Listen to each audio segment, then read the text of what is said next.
हरिओम तत्सत। जन्म कुंडली विश्लेषण। इस विश्लेषण को देखने से पहले कुंडली कैसे देखते हैं वह वीडियो देखना आवश्यक है। और आपको जो कुंडली बनाकर भेजी गई है उसमें संपूर्ण फलादेश एवं उपाय विस्तार से बताए गए हैं। यहाँ आपको समझाने के लिए वीडियो बनाया जा रहा है। आपकी कन्या लग्न की कुंडली है और सबसे पहले हम सूर्य से प्रारंभ करते हैं। तो सूर्य इस कुंडली में द्वादश भाव के स्वामी हैं। द्वादश भाव के स्वामी को अकारक माना जाता है और सूर्य यहाँ आपके आमदनी के घर में विराजमान है और इस पर राहु की दृष्टि भी है। सूर्य पीड़ित भी है। तो यदि सूर्य पीड़ित नहीं होते तब क्या होता, फिर मैं बताऊंगा पीड़ित का फलादेश। तो सूर्य यहाँ विराजमान है तो क्या होगा, आमदनी जो है बाहरी स्थानों के संपर्क से भी आमदनी के योग बनेंगे और खर्च भी अधिक होगा। और यहाँ से सूर्य पंचम भाव पर दृष्टि डालेंगे तो विद्या बुद्धि संतान के क्षेत्र में कुछ कठिनाई एवं परेशानियों का सामना करना पड़ेगा। परंतु यहाँ पे सूर्य पर राहु की दृष्टि है अर्थात सूर्य यहाँ पीड़ित हो रहे हैं। तो यहाँ धन एवं आमदनी के क्षेत्र में बहुत ज़्यादा कठिनाई एवं परेशानियों का सामना करना पड़ेगा और खर्च भी बहुत ज़्यादा होगा और फिजूल खर्च के कारण भी आपको परेशानी होगी बहुत ज़्यादा। तो इसलिए यहाँ राहु से संबंधित दान एवं उपाय करना आवश्यक है और सूर्य का मंत्र जाप करना, सूर्य को जल अर्पित करना, सूर्य की आराधना करना, यह विशेष आपके लिए जरूरी है। तो आपने यहाँ पर समझा कि सूर्य अगर अकेले होते तो ज़्यादा परेशानी नहीं होती, खर्च होता लेकिन बाहरी स्थानों के संपर्क से आमदनी के भी योग बनते। परंतु राहु से पीड़ित होने के कारण आमदनी में तो परेशानी होगी और खर्च भी बहुत ज़्यादा होगा क्योंकि खर्च के स्वामी सूर्य पीड़ित हो गए। तो यहाँ इस प्रकार आप समझ के उसका उपाय करें। चंद्रमा के विषय में चर्चा करते हैं। तो चंद्रमा इस कुंडली में आमदनी के स्वामी होते हैं और चंद्रमा यहाँ लग्न में ही विराजमान है। तो सिर्फ चंद्रमा का क्या फलादेश होगा कि भाई शारीरिक स्वास्थ्य सौंदर्य जीवन में उन्नति होती है, आमदनी बहुत अच्छी होती है। और यहाँ से चंद्रमा सप्तम भाव पे दृष्टि डालेंगे तो पत्नी एवं वैवाहिक जीवन का श्रेष्ठ सुख प्राप्त होता है, सुंदर पत्नी प्राप्त होती है। परंतु यहाँ चंद्रमा राहु केतु से पीड़ित है। देखिए चंद्रमा पर राहु की दृष्टि है और केतु के साथ तो ये विराजमान ही है। तो अब यहाँ चंद्रमा पीड़ित हो गए और 25 अंश के हैं। देखिए अंश बल में भी बहुत कमजोर है। तो जो मैं फलादेश बता रहा था सिर्फ अकेले चंद्रमा का, वह परिवर्तन हो जाएगा और यह परेशानी का योग बन जाएगा। अब राहु केतु से पीड़ित हो गए तो क्या होगा कि आमदनी प्राप्त करने में कठिनाइयों का सामना करना पड़ेगा, शारीरिक स्वास्थ्य एवं जीवन की उन्नति में भी कठिनाई तथा परेशानी होगी, मानसिक परेशानी बनी रहेगी। तो यहाँ राहु केतु से पीड़ित होने के कारण जो श्रेष्ठ लाभ का योग बन रहा था वह नहीं बनेगा और परेशानी का योग बन जाएगा। तो इसलिए यहाँ आप चंद्रमा को प्रबल करें, उसका मंत्र जाप करें और राहु केतु से संबंधित दान एवं उपाय करें, तब जाकर चंद्रमा से संबंधित आपको लाभ प्राप्त होगा। जब तक आप यह उपाय नहीं करेंगे तो आमदनी में बहुत ही ज़्यादा कठिनाई एवं परेशानियों का सामना करना पड़ेगा। और उसके बाद हम मंगल के विषय में चर्चा करते हैं। और एक चीज़ मैं यहाँ बता दूँ आपको और कि सूर्य और चंद्रमा का हमारे जीवन में बहुत ज़्यादा महत्व होता है। सूर्य को आत्मा का और चंद्रमा को मन का कारक माना जाता है। यदि यह दोनों ही किसी कुंडली में पीड़ित हो जाते हैं तो हमें बहुत सारी समस्याओं का सामना करना पड़ता है, जीवन में उन्नति सही प्रकार से नहीं हो पाती है और बहुत सारी परेशानी होती है। इसलिए सूर्य एवं चंद्रमा का मंत्र जाप करना, इनकी आराधना करना और जो भी उपाय बताए गए हैं वह आपको करना चाहिए। और राहु केतु से संबंधित दान एवं उपाय आपको लगातार करना जरूरी है। मंगल के विषय में चर्चा करते हैं। तो मंगल इस कुंडली में जो अष्टम भाव के स्वामी है और तृतीय भाव के स्वामी है।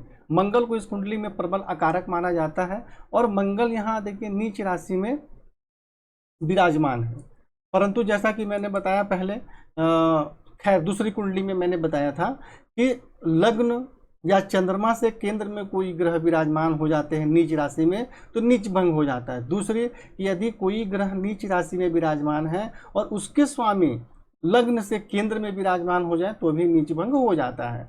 तो यहाँ मंगल जो है उनका नीच भंग हो रहा है क्योंकि इसके स्वामी केंद्र में चंद्रमा विराजमान है। परंतु यहाँ तो चंद्रमा स्वयं ही पीड़ित है राहु केतु से, और जिस प्रकार यहाँ सूर्य पीड़ित थे उस प्रकार मंगल भी यहाँ पीड़ित हो गए।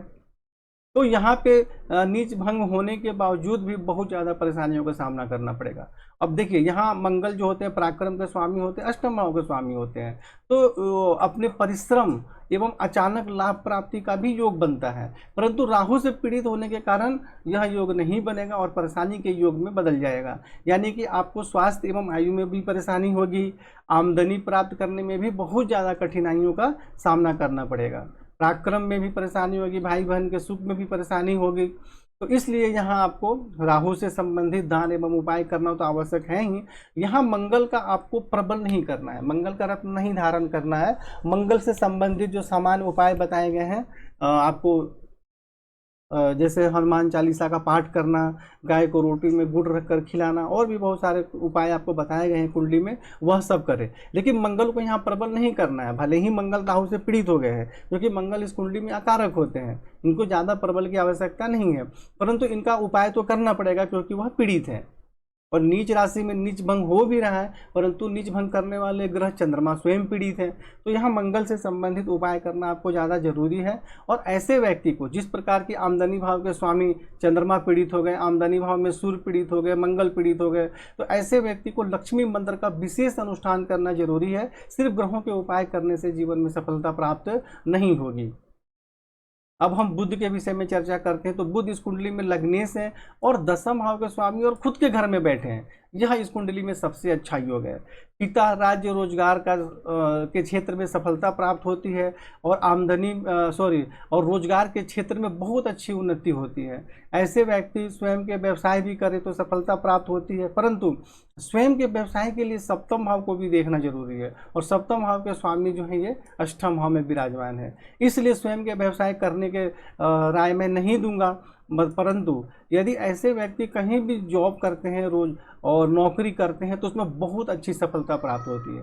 मतलब पिता राज्य रोजगार के क्षेत्र में सुख सम्मान एवं सफलता प्राप्त होती है। शारीरिक स्वास्थ्य सौंदर्य एवं जीवन की उन्नति में भी सफलता प्राप्त होती है। यहाँ से बुध चतुर्थ भाव में दृष्टि डालेंगे तो माता भूमि भवन का भी श्रेष्ठ सुख प्राप्त होता है।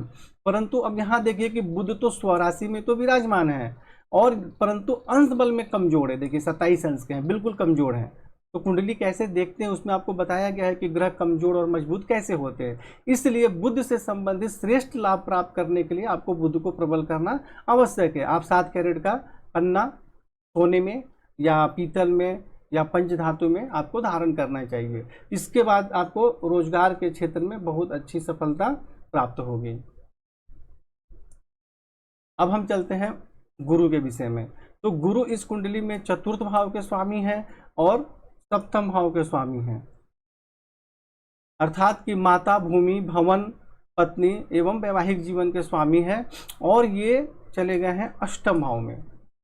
तो कोई भी ग्रह यदि छठे 8वें 12वें भाव में चले जाते हैं तो उनके सुख में कठिनाई तथा परेशानी होती है। और अष्टम भाव जन्म स्थान से दूर का भी होता है, विदेश का भी माना जाता है। तो अब गुरु इन दोनों भाव के स्वामी यदि अष्टम भाव में चले गए तो क्या होगा? तो यहाँ विराजमान होने से आयु में तो वृद्धि होगी, परंतु माता भूमि भवन पत्नी वैवाहिक जीवन के सुख में परेशानी भी होगी। और यहाँ गुरु के विराजमान होने से ऐसे व्यक्ति अपने जन्म स्थान से दूर निवास करते हैं, क्योंकि गुरु चतुर्थ भाव के स्वामी है। चतुर्थ भाव हमारे मातृभूमि का होता है, और अष्टम भाव और द्वादश भाव इत्यादि या विदेश के होते हैं। तो चतुर्थ भाव के स्वामी यहाँ चले गए तो यानी आपको अपने जन्म स्थान से दूर निवास करना चाहिए, और अपने जो मातृभूमि से जो है उसके सुख में भी कमी तो होती है, और पत्नी एवं वैवाहिक जीवन के सुख में भी कमी होती है। यहाँ से गुरु द्वादश भाव में दृष्टि डालते हैं, बाहरी स्थानों के संपर्क से सफलता प्राप्त होती है। द्वितीय भाव में दृष्टि डालेंगे तो धन एवं कुटुंब का सुख प्राप्त होता है। और यहाँ से गुरु आपके चतुर्थ भाव में भी स्वयं के घर में भी दृष्टि डाल रहे हैं। गुरु जहाँ विराजमान होते हैं वहाँ से 5वें 1 2 3 4 5 6 7 8 9 तो चतुर्थ भाव में जब दृष्टि डालेंगे तो माता भूमि भवन का श्रेष्ठ सुख भी प्राप्त होता है। परंतु गुरु के अष्टम भाव में विराजमान हो जाने से श्रेष्ठ लाभ प्राप्त नहीं हो पाता है। इसलिए गुरु से संबंधित मंत्र जाप करना, प्रबल करना आवश्यक है, ताकि जमीन जायदाद प्रॉपर्टी का भी सुख आपको अच्छा मिले और पत्नी एवं वैवाहिक जीवन का दैनिक रोजगार में भी सफलता प्राप्त हो। परंतु चतुर्थ भाव के स्वामी अष्टम भाव में चले गए तो यह बात ध्यान रखना चाहिए कि ऐसे व्यक्ति को अपने जन्म स्थान से दूर ही निवास करना चाहिए। और आपको गुरु को यहाँ मंत्र जाप करें, इसको प्रबल करें। और शुक्र के विषय में चर्चा करते हैं। तो शुक्र इस कुंडली में भाग्य भाव के स्वामी होते हैं, द्वितीय भाव के स्वामी होते हैं और इसमें कारक माना जाता है, त्रिकोण के स्वामी हैं और धन भाव के स्वामी होकर आय भाव में शुक्र विराजमान है। तो यह बहुत अच्छा योग है। आमदनी के क्षेत्र में बहुत अच्छी सफलता प्राप्त होती है, धन एवं कुटुंब का सुख प्राप्त होता है, भाग्य की उन्नति होती है, धर्म का पालन करते हैं आप। और लेकिन शुक्र यहाँ पे देखिए 9 अंश के हैं और सूर्य जो है 15 अंश के हैं। तो यहाँ पे शुक्र अस्त है तो अच्छे जगह पर, और शुक्र पर राहु की भी दृष्टि है तो राहु से शुक्र को ज़्यादा परेशानी नहीं होती है, सूर्य और मंगल ज़्यादा पीड़ित होते हैं। तो यहाँ शुक्र 9 अंश के हैं, सूर्य 15 अंश के हैं, तो इनमें 12-13 अंश से ज़्यादा का अंतर नहीं है। तो इसलिए यहाँ पर शुक्र को अस्त माना जाएगा। शुक्र फलादेश में तो अच्छा है, लाभ भी दे रहे हैं, आमदनी का योग भी अच्छा बना रहे हैं, धन एवं कुटुंब का भी सुख अच्छा प्राप्त हो रहा है, परंतु यहाँ पे अस्त है, इसलिए शुक्र का मंत्र जाप करें और प्रबल करें। और शुक्र यहाँ से पंचम भाव में दृष्टि डालेंगे तो विद्या बुद्धि संतान के क्षेत्र में भी विशेष सफलता प्राप्त होगी, भाग्यशाली पुत्र प्राप्त होंगे। परंतु हमें शुक्र से संबंधित श्रेष्ठ लाभ प्राप्त करने के लिए शुक्र को प्रबल करना आवश्यक है, क्योंकि यह सूर्य के साथ विराजमान है और शुक्र वैवाहिक जीवन के कारक भी होते हैं। और राहु जो है यहाँ शुक्र को देख रहे हैं और सूर्य के साथ भी बैठे हैं, तो वैवाहिक जीवन, घरेलू सुख सुविधाओं में भी परेशानी होती है। तो इसलिए शुक्र का मंत्र जाप करें, उसे प्रबल करें। शनि के विषय में चर्चा करते हैं। तो शनि इस कुंडली में अष्टम भाव के भी स्वामी होते हैं, शनि जो है इस कुंडली में पंचम भाव के स्वामी होते हैं और षष्ठ भाव के भी स्वामी होते हैं। पंचम भाव त्रिकोण होते हैं, उसको प्रबल कारक माना जाता है और षष्ठ भाव को अकारक माना जाता है। और शनि यहाँ मंगल के घर में विराजमान है, अपने शत्रु राशि में विराजमान है।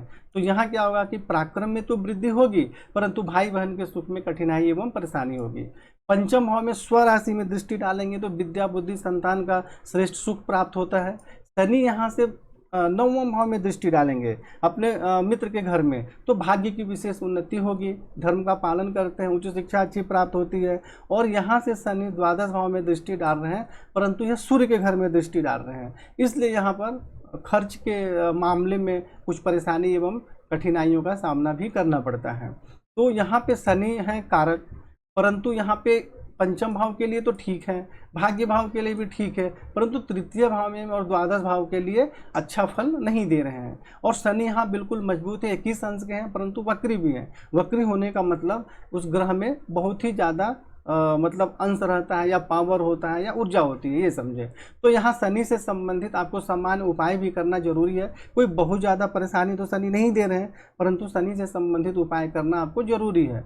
हाँ, और एक चीज़ और बता दूं कि क्योंकि शनि पे राहु की दृष्टि भी है, तो इसके कारण थोड़ी परेशानी और भी ज़्यादा हो जाएगी, भाई बहन के सुख में विशेषकर ज़्यादा परेशानी होगी। तो इसलिए आपको राहु केतु का फलादेश तो मैं भी बताऊंगा, परंतु शनि से संबंधित आपको उपाय करना जरूरी है। शनि का रत्न धारण करना नहीं जरूरी है, ताकि आप समझे कि ये पंचमी से, और लोग ज़्यादा बताते हैं कि भाई त्रिकोण का रत्न धारण कर लो, तो कहीं आप भी शनि का रत्न धारण कर ले। तो इसलिए शनि का रत्न नहीं धारण करना है। इसके विषय में जो उपाय आपकी कुंडली में बताए गए हैं वह उपाय आपको करना है। राहु यहाँ सप्तम भाव में विराजमान है, तो यहाँ पत्नी एवं वैवाहिक जीवन के सुख में कठिनाई तथा परेशानी होती है, दैनिक रोजगार में भी कठिनाइयों का सामना करना पड़ता है। और यहाँ सूर्य और मंगल पर आय भाव में दृष्टि डाल रहे हैं, तो आमदनी प्राप्त करने में बहुत ज़्यादा कठिनाई एवं परेशानियों का सामना करना पड़ता है, खर्च भी बहुत ज़्यादा होता है और जिसके कारण भी बहुत ज़्यादा परेशानी बनी रहती है, क्योंकि सूर्य खर्च के स्वामी हैं और मंगल अष्टमेश है, तो स्वास्थ्य एवं आयु में भी परेशानी होगी। तृतीय भाव के स्वामी हैं तो भाई बहन से भी मतभेद होगा। तो कई तरह की परेशानी राहु यहाँ दे रहे हैं और पत्नी वैवाहिक जीवन के सुख में तो परेशानी दे ही रहे हैं। यहाँ से राहु लग्न में दृष्टि डाल रहे हैं, तो देखिए यहाँ बुध के घर में राहु कभी भी बुरा फल नहीं देते हैं, अच्छा फल देते हैं, परंतु यहाँ राहु चंद्रमा पर दृष्टि डाल रहे हैं, इसकी वजह से यहाँ परेशानी के योग बन गए। यदि चंद्रमा यहाँ विराजमान नहीं होते तो ऐसे व्यक्ति की जीवन में बहुत अच्छी उन्नति होती है, सफलता प्राप्त करते हैं, परंतु लग्न में ही चंद्रमा पर राहु की दृष्टि है, जिसके कारण शारीरिक स्वास्थ्य, सौंदर्य और जीवन की उन्नति में कठिनाई तथा परेशानी होती है, मानसिक परेशानी बनी रहती है। और चंद्रमा आमदनी के स्वामी है, तो आमदनी प्राप्त करने में भी कठिनाई तथा परेशानी होगी। और यहाँ से शनि पर दृष्टि डाल ही रहे हैं, तो जिसके कारण पराक्रम में तो वृद्धि होगी, परंतु भाई बहन के सुख में कठिनाई एवं परेशानी होगी। और शनि पंचम भाव के स्वामी है, तो विद्या बुद्धि संतान के क्षेत्र में भी कुछ परेशानियों का सामना करना पड़ेगा। तो इसलिए आपको राहु से संबंधित दान एवं उपाय करना बहुत ज़्यादा आवश्यक आवश्यक है। राहु का मंत्र जाप नहीं करना है, इसको प्रबल नहीं करना है, इसका रत्न धारण आपको नहीं करना है। आप यहाँ देख चुके हैं कि किस प्रकार यहाँ परेशानियों का योग बना रहे हैं, और फलादेश में आपके तो लिखे गए हैं कुंडली में, उसको देखकर और भी आप समझ सकते हैं।